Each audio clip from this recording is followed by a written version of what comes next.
In Belize, we have oncologists. We have Dr.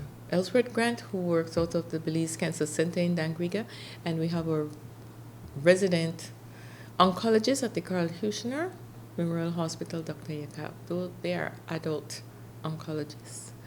And so back then, the Belize Cancer Center in Dangriga worked with the government of Belize, and along with a very passionate pediatric oncologist out of the hospital Horan in Merida, who had been treating Belizean children and reaching out to us to really give them more support.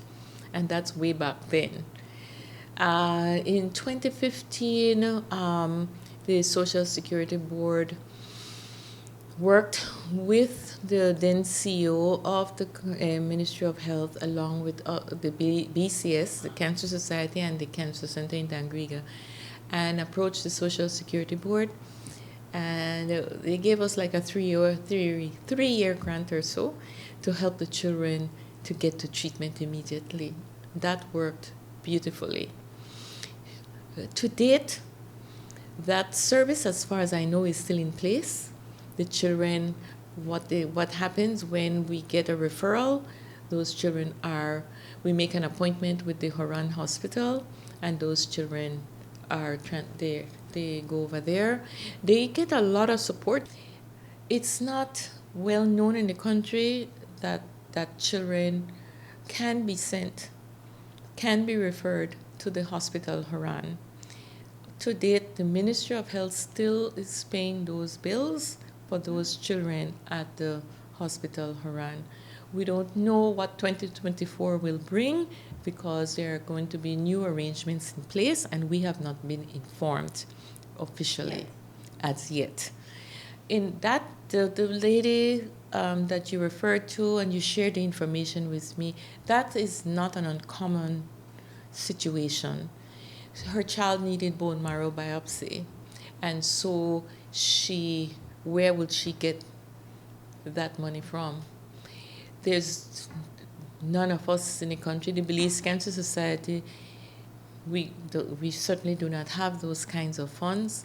Those funds go into the thousands and $20, $30, $40, $50,000. And even now, there's a child in a private hospital in Merida. And we have been trying, between ourselves and the Cancer Center in Dangriga, trying to help the mother to pay the bills. The child is doing pretty good right now, coming out, and will transition to the Horan to continue care. I feel for that mother, because she is not alone in that dilemma. Where the system can take you is up to chemotherapy and radiation and surgery for those children at Horan. When you need a bone marrow biopsy, you have to go to a specialized center, and you've got to be supported. Either you get a sponsor, the institution sponsors you, and so on. And this is the kind of thing that as a country we need to do. We can no longer leave our people wandering all over the place crying for help.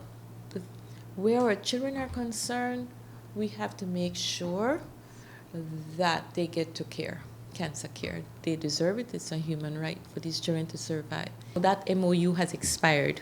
So then the Ministry of Health is now embarking on a similar kind of arrangement. We have not been informed as to what that arrangement is to be.